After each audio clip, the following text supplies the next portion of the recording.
everyone, and welcome to today's episode of M&A Empowerment. I'm excited to have Rudy Scarito with me, who is both the president of RS Finance and Consulting and the president of the ACG Boston chapter. Thanks for joining us, Rudy. Thank you for having me. Great to be here. Awesome. Would love to have you describe your organization's role, ACG, in supporting the M&A ecosystem. Absolutely. So ACG is a national and, in fact, global organization, but I'm part of the Boston chapter.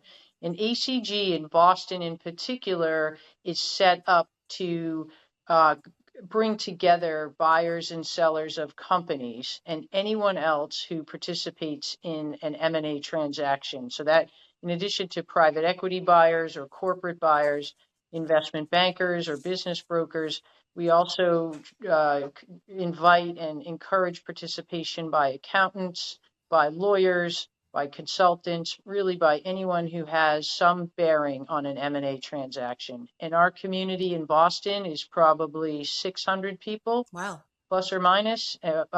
We attract from other nearby states, Connecticut, sometimes New York. But New York and Connecticut have their own chapters, but we attract from the greater New England area. Wow, that's quite the base. Yes, indeed. We're growing. Hopefully, we're trying. We're growing well, but yeah, we're growing consistent with Boston's growth, which has been really good in the last 10, 15 years. So keep going. Excellent. If you could tell us a little bit about how your organization, and even specifically the Boston chapter, supports women in the M&A ecosystem. Yeah, so Boston is, it has been growing, as I mentioned. The number of new women members has outpaced the number of new male members.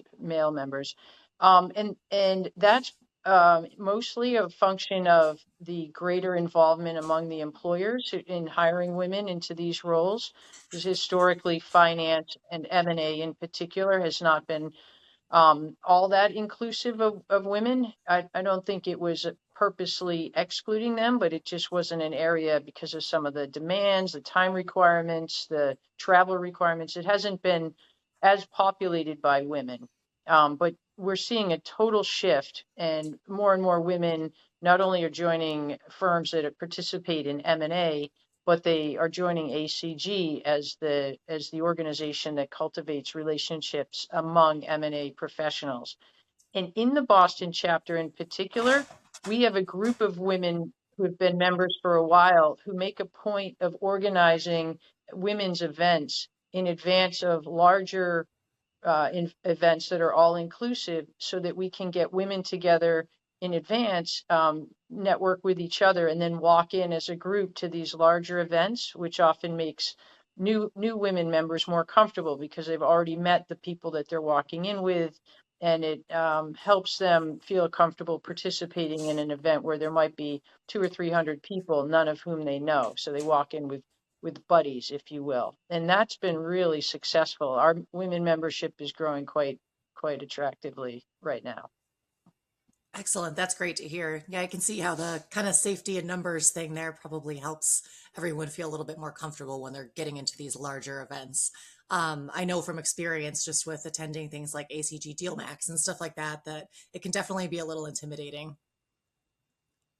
So lastly, Rudy, if you could give other women advice that are looking to enter the field or are currently in the field, as a woman in M&A yourself, what advice would you share with them?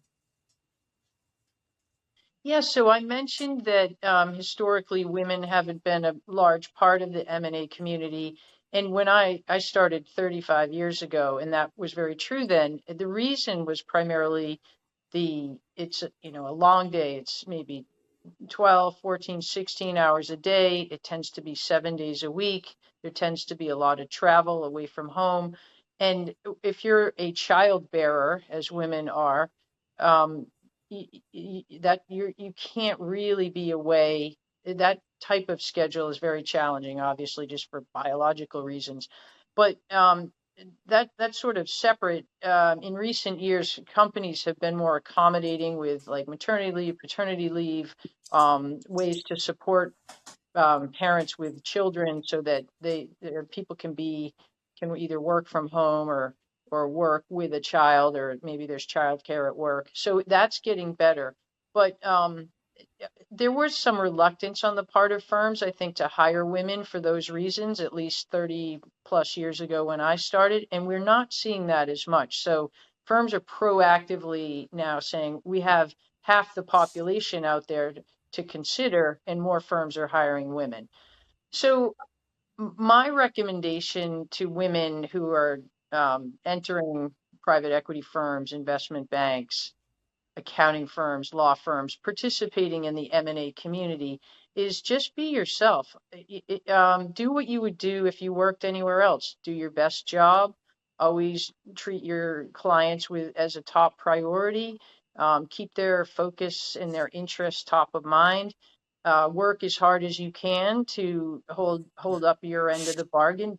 Be a great professional. If you do those things, you'll succeed no matter where you are. And so I think women need to know that they can prove themselves in an M&A environment if they just do the job the way that they would normally do it.